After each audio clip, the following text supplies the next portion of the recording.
गैया के गोबरा मंगवले बानी आंगा नाली पवले बानी है।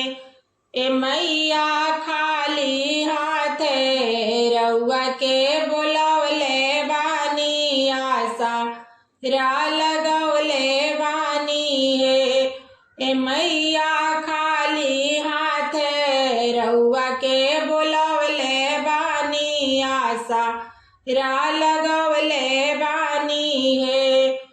गजमती चौका पुरवले बानी आशा नी लगवले बानी है। गजमती चौका पुरवले बानी आशा नी लगवले बानी है।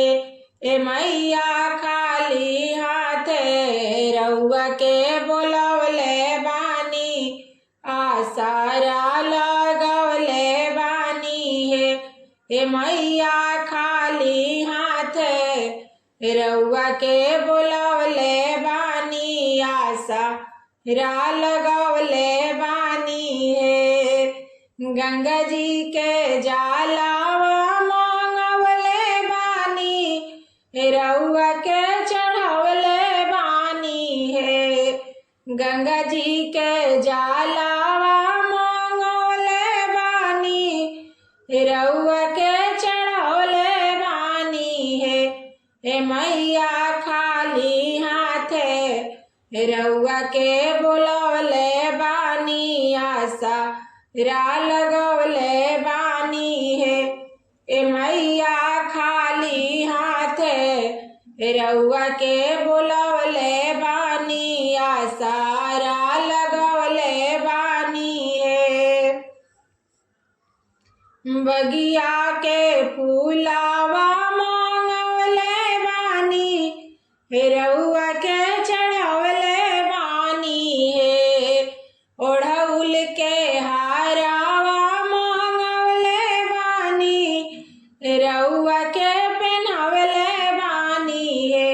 ए मैया खाली हाथे रउआ के बुलवले बानी आशा रा लगवले बानी है। ए मैया खाली हाथे रउआ के बुलवले बानी आशा रा लगवले बानी है। बजरिया से फालावा मांगवले बानी भोगवा लगवले बानी है। घिउआ में पूड़िया छानवले बानी भोगवा लगवले बानी है। हे मैया खाली हाथे रउआ के बुलवले बानी आशा रा लगवले बानी है। मैया खाली हाथे रउआ के बुलवले बानी आशा रा लगवले बानी है। अगरबत्ती का पुरावा मांगवले बानी आरती उतरले बानी है। कपूर अगरबत्तिया मांगवले बानी आरती देखवले बानी है। ए मैया खाली हाथे रउआ के बुलवले बानी आशा रा लगवले बानी है। हे मैया खाली हाथे रउआ के बुलवले बानी आशा रा लगवले बानी है।